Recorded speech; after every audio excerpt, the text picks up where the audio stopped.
Bonjour à tous, j'espère que vous allez excellemment bien. Aujourd'hui, on se retrouve pour parler cyclisme, pour faire le débrief de la dernière étape du Tour de la Provence édition 2024.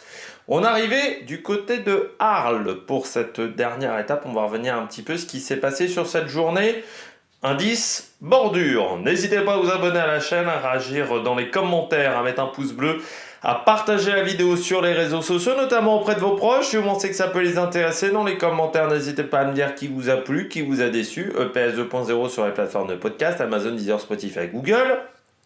TikTok, le débrief des compétitions en direct, également les shorts sur YouTube, si vous voulez avoir mon avis juste après l'arrivée des grandes compétitions sportives. Si vous avez les moyens et que vous voulez soutenir mon travail, vous pouvez faire un super thanks et je remercie les gens qui le font. Et puis la petite cloche, comme ça vous êtes au courant des dernières vidéos qui sortent sur la chaîne. Encore mieux si vous mettez toutes les notifications, ça c'est ce qu'on appelle en termes youtubesques le Saint Graal. On commence tout de suite avec ce Tour de la Provence, encore une journée compliquée. Même si on n'a pas eu de pluie, parce qu'à un moment il y avait des doutes au niveau de la chaîne météo ce matin, à ce qu'on n'ait pas de la pluie. Mais une étape en fait qui a fait mal aussi parce qu'il y a eu les 2 journées précédentes où il y a eu beaucoup de pluie. Beaucoup de coureurs par exemple n'ont pas pris le départ ce matin. Je pense notamment à Frigo, le leader du classement de la montagne. Parce que la veille ça a été tellement dur qu'il n'a pas pu repartir tout simplement, hein. La veille, ça a été très très compliqué. Et plein de coureurs comme ça ont pas pris le départ ce matin. Il y a eu Ryan Gaibons, Riley Sheehan aussi, Pickrell, par exemple, Enzo Boulet aussi, Bruno Armirail n'ont pas pris le départ ce matin parce que l'étape les journées précédentes avaient été trop compliquées à gérer, tout simplement physiquement, et que on est en début d'année, donc il faut aussi gérer le physique sur toute la saison. Si c'est pour finir à tout prix une course qui n'est pas l'une des plus grandes courses du calendrier, pour ensuite ne pas être en capacité de tenir ses objectifs ensuite, c'est toujours un petit peu compliqué. Je pense qu'en plus, un Marco Frigo a quand même dû réfléchir à 2 fois avant d'abandonner, avec un maillot de leader, mais c'était donc trop compliqué. Aujourd'hui du vent, on savait qu'il allait y avoir des coups de bordure. 80 bornes de l'arrivée, premier coup de bordure, quasiment autour de Arles en fait, hein, quand on est arrivé près de Arles, direct coup de bordure, et direct ça a pété. Il n'y a pas eu beaucoup de résistance non plus, parce que fatigue, 2 jours de pluie d'affilée, c'est sur des intensités quand même qui ont été élevées en début de saison, ça a fait extrêmement mal aux coureurs qui ont vraiment souffert. Et puis après, les plus forts étaient devant, hein, les écarts se sont faits, on va dire, un petit peu à la pédale, dommage pour Evan Kostiu. Et puis à la fin, sprint. Alors déjà dans un groupe de 25, t'as pas la fraîcheur que t'as habituellement. Et puis ensuite c'était vent de face, le sprint. Donc c'était pas un sprint facile. Et à ce petit jeu-là, c'est le dernier qui sprint et qui est le plus fort. Et Van Esbroek a été bon. Et Pedersen lui a lancé un peu trop tôt. Voilà, mais il s'impose quand même aujourd'hui. Je suis assez surpris, je vais tout vous dire avec Pedersen. Je vois depuis 2-3 jours des mecs dire Pedersen, c'est pas un génie. Pedersen, c'est pas un super coureur. Il y a vachement mieux que Pedersen. Les mecs, calmez-vous, hein. Enfin, hier, il a quand même montré qu'il était très très costaud, Mats Pedersen. Et contrairement à certains de vos chouchous, parce que je vois certains dire c'est en dessous de Van Aert. Pedersen, lui, il est champion du monde. Il y a un moment, ça vaut quand même, hein, parce que son titre de champion du monde, déjà il fallait aller le chercher, et ce jour-là, il y avait notamment un certain Mathieu Van Der Poel, par exemple, qui a complètement explosé. Et c'était face à Stephen Kung, notamment. Et il y avait Trentin dans le final. Et c'était un Trentin qui était costaud en 2019, Trentin. Donc j'adore les mecs qui disent c'est moins bien que Van Aert, c'est moins bien que Pedersen, c'est limite de la merde. Sans déconner, ce qu'il a montré depuis le début de saison, c'est quand même pas mal. Alors aujourd'hui, les gens ont dit je vous avais dit qu'il était nul parce que il a pas réussi à gagner le sprint. En même temps, ils ont fait 80 bornes à 25. Et au départ, ils étaient pas 25, ils devaient être 21 ou 22. Alors certes, il a été protégé, mais bon, la protection n'était pas bonne. Il a quand même hier roulé 30 bornes tout seul, Coco, hein, aussi. Donc c'est normal qu'aujourd'hui, tu as un petit peu de mal.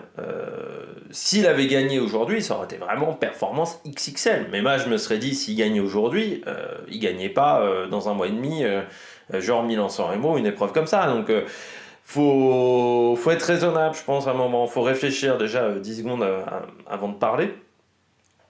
Ça, je crois qu'il y a beaucoup de gens qui ne le font plus. Et puis, juste 5 minutes, quoi. Pedersen, c'est pas n'importe qui comme coureur, quoi. Le mec, sur les 2 dernières saisons, c'est le seul qui bat Philipsen sur le Tour de France.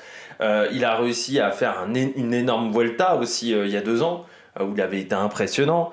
Face à, notamment, il avait fait un super sprint face à Brian Cocard. Enfin, il y a peu de mecs qui sont capables aujourd'hui de battre Pedersen. Donc, juste 2 secondes, on redescend un petit peu. Ouais, par exemple, l'année dernière, sur le Tour de France, Van Aert n'a pas gagné d'étape non plus. Donc, dans ce cas-là, Van Aert, c'est vraiment une sombre merde. Je ne crois pas. Donc, voilà, faut regarder un petit peu une carrière dans sa globalité, je pense. Et donc, Pedersen, pour le moment, fait un très bon début de saison. On regarde tout de suite les coureurs au top. Attaque de Marlou! Premier coureur au top. Alors, ça voudrait dire qu'il a battu un nulos. Tom Van Asbroek aujourd'hui. Tom Van Asbroek, c'est pas n'importe qui non plus. Il commence à se faire une petite réputation quand même comme coureur très puissant pour moi, Van Asbroek. Il a la puissance qu'avait cette Van Mark, à la différence de cette Van Mark, il a la vitesse aussi sur les sprints. Van Asbroek, l'année dernière, il remporte le sprint du peloton sur Paris Tour. Je ne sais pas si vous vous souvenez. Voilà. Donc ce qui était déjà pas mal. 6e de l'Auto Famen Ardennes Classique, donc, où je crois que c'était un sprint aussi. 8e de la Bruxelles Cycling Classic, ce qui est vraiment bien. Alors c'est vraiment un coureur plutôt de classique, hein, Coco, mais il avait fini 7e du Trophée au Palma, donc c'est un mec qui a une bonne pointe de vitesse, même si c'est pas là où il est le meilleur. Là où il est le meilleur, c'est sur les classiques. Et c'est un coureur qui a retrouvé un peu d'allant. Parce qu'il avait eu une période quand même chez Israël où en termes de résultats, c'était pas dingue. C'était pas dingue. Et l'année dernière, je trouve qu'il finit bien l'année. Bon, là, il redémarre sur des bonnes bases. Coureur qui est passé chez Top Sport, Lotto Enel, Cannondale. Et puis ensuite, il a rejoint Israël. Il est chez Israël depuis 2019. Ça fait longtemps qu'il est chez Israël, Coco. Et non, c'est un bon résultat, mais c'est un mec qui a montré, je crois, au fur et à mesure de sa carrière, que c'était un coureur qui était très puissant. Et sur un sprint comme ça, encore une fois, vent de face, il fallait de la puissance. Et chez Israël, on a pu peut-être un peu plus se cacher que chez certains autres coureurs. Et lui, il aime les journées compliquées. Il aime quand c'est dur, Van Asbroek. Et Paris Tour l'année dernière, ça avait roulé sur un gros rythme, c'était compliqué. Là, cette année encore, c'est un gros rythme. Donc c'est bien. C'est bien pour Tom Van Asbroek, surtout qu'il ne doit pas avoir 150 victoires à son palmarès. Van Asbroek, à 33 ans, il a 5 victoires seulement. Ouais. Il a gagné notamment Binche en 2019, Cholet en 2014, Tour de Wallonie. En Cholet en 2014, il bat qui par exemple? Si on regarde à Cholet, il bat Sébastien Delfosse et Sébastien Turgot. C'était une journée où c'était les coureurs puissants qui étaient à l'avant. Il y avait Pierrick Fédrigo également. Pierrick Fédrigo en 2014, oui, c'était l'un des derniers gros résultats de Fédrigo. Mais encore une fois, on est sur un coureur qui a fait aussi 2e de Paris-Bourges, plutôt une course qui se joue au sprint, mais c'est surtout un mec qui est très puissant. C'est ce qui fait la différence là, sur le sprint aujourd'hui, c'est qu'il fallait développer des watts, tenir la cadence, et on voit qu'il gagne son sprint sur la fin, parce que Bennett s'affaisse un peu sur la fin de son sprint. C'est là que ça a fait la différence, mais oui, c'est plutôt une belle perte de la part de Tom Van Asbroek. Je pense qu'il peut être content de son résultat. À 33 ans, c'est plutôt pas mal pour le coureur belge. Il faudra le suivre sur les classiques. Par exemple, là, je vois qu'il va faire le Samin. C'est un coureur qui pourrait être intéressant sur le Samin. Vraiment un coureur qu'il faudrait peut-être suivre sur cette épreuve-là. On poursuit du côté des coureurs au top sur ce Tour de la Provence avec Sam Bennett, le coureur irlandais. 2e aujourd'hui. Oui, il s'écroule un peu sur la fin, mais pour moi c'est rassurant parce que ça fait quand même depuis quelques temps que Sam Bennett est un petit peu en difficulté. Je vous dis, encore une fois, la dernière année chez Quick-Step, les 2 ans chez Bora n'ont pas été sensationnels. Et je trouve que la forme est là. La forme est là. Aujourd'hui, il s'affaisse sur la fin de son sprint, mais il lance un peu tôt. Parce que Pierre Gauthera, il en pouvait plus. Le mec, il était en train de... Il nous a fait un sprint un peu à la Jonathan Milan, Pierre Gauthera, pour lancer Sam Bennett, mais je crois qu'il en pouvait plus, très clairement. Et sur la fin, bah ouais, il lui manque 30 mètres, 30-40 mecs où tu sens vraiment que là, il s'affaisse physiquement. Après, je pense que c'est une course qui lui a fait du bien à Sam Bennett. C'était dur pour une course de rentrée, mais je l'ai trouvé vraiment pas mal. Donc je trouve que c'est rassurant pour moi ce qu'a fait Sam Bennett. On le verra sur l'UAE Tour et Paris-Nice. Là, il faudra confirmer. Sur l'UAE Tour, on aura un gros plateau de sprinters. Mais c'est vrai que j'ai trouvé plutôt pas mal cette semaine. Et là, cette deuxième place, certains ont dit oui, c'est une grosse déception, c'est pas top, il aurait dû faire mieux. Oui, mais on est en début d'année. Mats Pedersen, il a déjà fait une course aussi, en comparaison avec Sam Bennett. Et Sam Bennett, sur les 3 dernières années, c'était, voilà, vous voyez les résultats depuis 2021, c'est dur, quoi. C'est vraiment moins bien. Donc là, il est dans une situation où il est en train de retrouver quand même des couleurs. Et ça, je trouve que c'est très très bien. Peut-être un deuxième souffle à sa carrière. C'est vrai qu'il a 33 ans, donc il n'est pas encore cramé complètement. Ouais, vous voyez, il a encore des années devant lui. Fin de contrat en 2025, il a 2 ans de contrat. Bon, je trouve que pour le moment, c'est pas mal. Et je trouve que l'association avec Pierre Gauthera, autant il y a quelques jours ça avait été compliqué, autant là, j'ai trouvé que c'était ça a mieux marché avec Pierre Gauthera, donc il faudra voir également avec dans le temps. Je ne sais pas s'il sera associé à Pierre Gauthera sur l'UAE Tour. Peut-être un peu tôt pour le savoir. On me met Paul Fleet, le Belge, et on me met Armirail. Et il y aura Ben O'Connor, qui a été bon, Ben O'Connor en Espagne sur le Tour de Murcie, donc on verra. On verra qui accompagnera Sam Bennett, mais peut-être Gauthera, ou peut-être que Gauthera sera sur une autre course que l'Irlandais. Autre coureur top aujourd'hui, j'ai mis Paul Hennecquin. Je critique souvent Nice Métropole, vous savez, on dit souvent que je critique la totale, mais je critique aussi souvent Nice Métropole. Et bah, belle 7ème place aujourd'hui. Je trouve quand même que depuis le début de saison, ils sont un peu plus présents que d'habitude. Sur ces courses de ce niveau-là. Après, sur les courses d'un niveau inférieur, c'est toujours difficile. On peut quand même souligner que sur cette semaine, les équipes continentales ont été performantes, que ce soit Saint-Michel, Van Rysel, également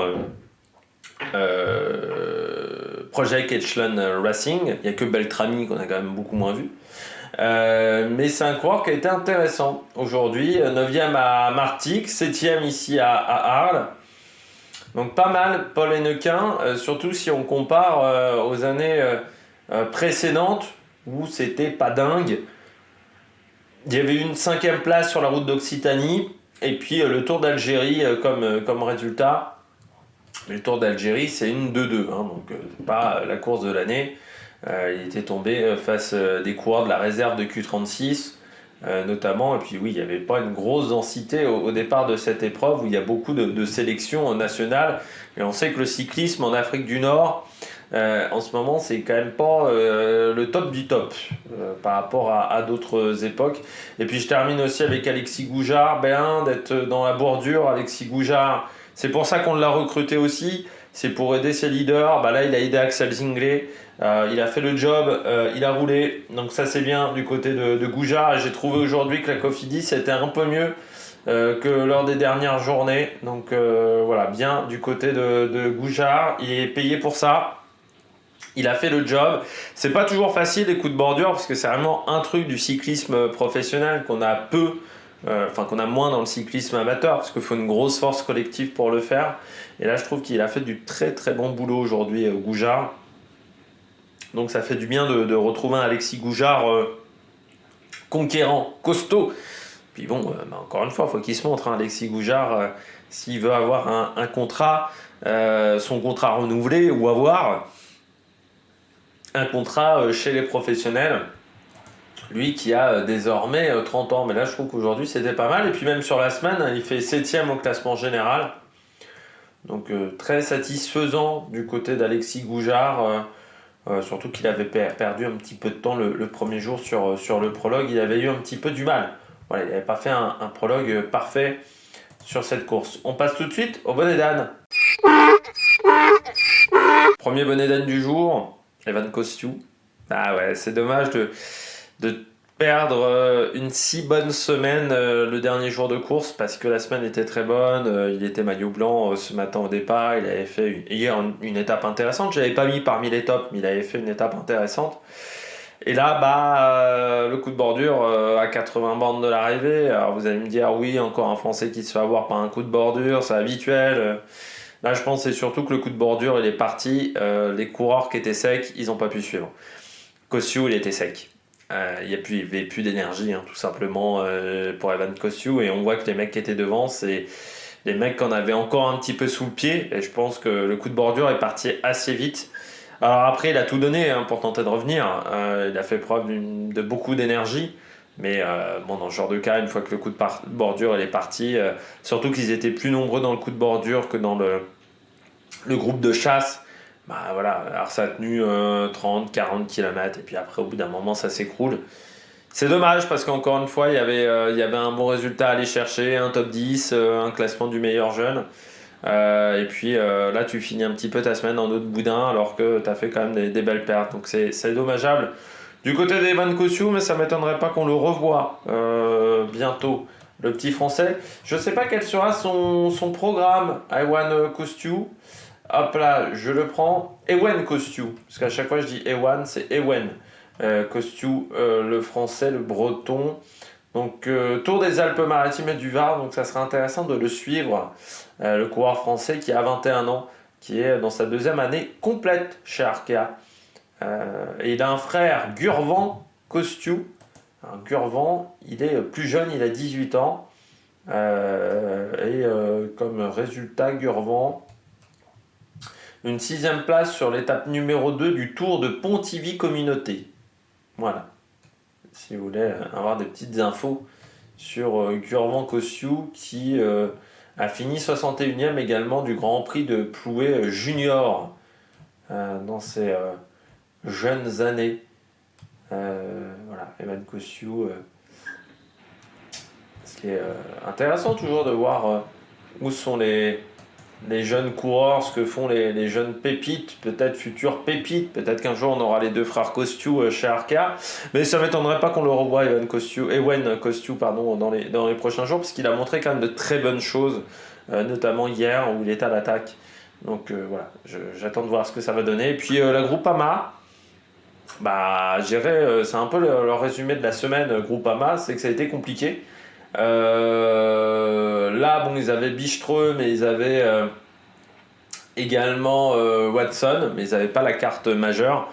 Je trouve quand même que le sprint de Watson n'est pas encore dingue. 9e aujourd'hui, je pense qu'il est normalement capable de faire un peu mieux. J'ai l'impression qu'il s'est fait un petit peu balader comme Sandy Dujardin sur une grande partie du sprint. Sandy Dujardin qui a été quand même lâché assez vite par Fabien Grelier.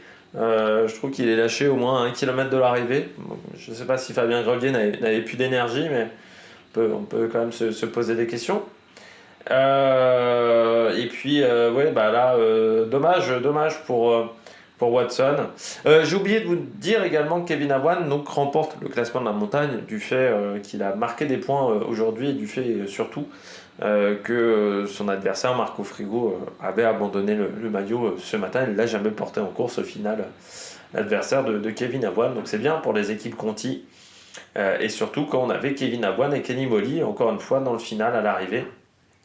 Mais aussi il n'y avait plus suffisamment d'énergie, c'est 14 et 15. Voilà, Kevin Avwan et Kenny Molly aujourd'hui, ça a manqué d'énergie. Mais voilà, Fabien Grelier qui était aussi dans l'échappée, oui, il faut le dire. Mais ouais, il n'a pas réussi à aider plus que ça Sandy Dujardin sur la fin. Donc dommage, mais du côté de la Groupama, pour revenir à la Groupama, c'est vrai que la semaine a été compliquée. On a Germany qui perd du temps comme Kosciu. Donc le premier coureur au général pour la Groupama, au final il est assez loin. C'est Watson, mais il est seulement 10e. Il y a des écarts quand même pour une course qui était facile. Le 10e à 3 minutes 45 quand même. Pour vous dire quand même les écarts. Mais ça a été difficile pour la Groupama cette semaine. Peu de points marqués au final. C'est dommage parce qu'ils avaient fait un bon début de saison. La Groupama, ils étaient plutôt en forme. Mais là, ça a été compliqué. Bon, bah, on a fait le tour de ce tour de la Provence. Nous, on se retrouve la semaine prochaine pour le tour des Alpes-Maritimes. Il y aura quelques débriefs peut-être de courses qui ont eu lieu ce week-end. Si j'ai le temps de les voir, encore une fois, hein, je vous promets rien. Puis on se retrouvera surtout sur le tour des Alpes-Maritimes et du Var. Tour des Alpes-Maritimes et du Var. Si je reprends Damien Touzet, peut-être qu'il doit y aller. Il n'y va pas, bien entendu. Mais si je reprends, Ewen Kostiou, le tour des Alpes-Maritimes et du Var, ça sera du 17 et 18. Voilà, il n'y aura que 2 étapes cette année pour le tour des Alpes-Maritimes et du Var, mais parce que la veille, il y aura la classique Var le 16. Voilà, donc il y aura 3 courses, mais avec une classique et une course par étape. Voilà, ça change un petit peu du programme habituel sur 3 jours qu'on avait notamment l'année dernière. On devra avoir Marc Padoun, par exemple, Dylan Teuns, Michael Woods au départ, potentiellement. Peut-être un Romain Bardet aussi. Donc il y aura du beau monde, je pense. Et il y aura EF également qui sera présent. Donc il y aura l'Autodestiné aussi. Donc il y aura peu d'équipes au départ, mais du beau monde, je pense, pour cette course française. J'espère que vous avez aimé cette vidéo. Si vous avez aimé cette vidéo, n'hésitez pas à vous abonner à la chaîne, à réagir dans les commentaires, à mettre un pouce bleu. Puis nous, on se retrouve pour de nouvelles aventures. Allez, ciao, ciao!